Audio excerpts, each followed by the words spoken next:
സദ്ഗുരുവേ ശരണം.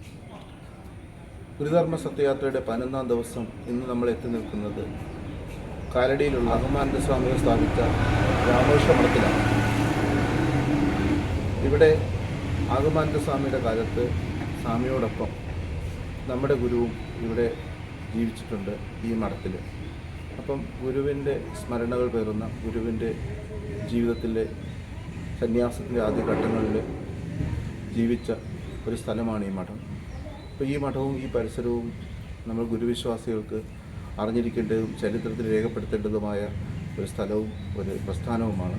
അപ്പോൾ ഈ സ്ഥലവും ഈ പരിസരവും വരും തലമുറകളിൽ ഗുരുവിൻ്റെ വിശ്വാസികൾക്ക് ഓർമ്മയിലിരിക്കാനും വന്ന് അനുഭവത്തിൻ്റെ വശങ്ങളിൽ പ്രാർത്ഥനകൾ ചെയ്യാനും പറ്റിയ അല്ലെങ്കിൽ ബന്ധപ്പെടേണ്ട സ്ഥലമാണ് എന്ന്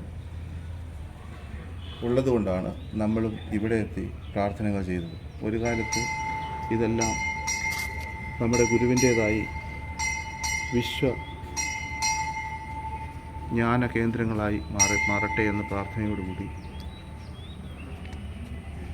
സദ്ഗുരുവേ ശരണം.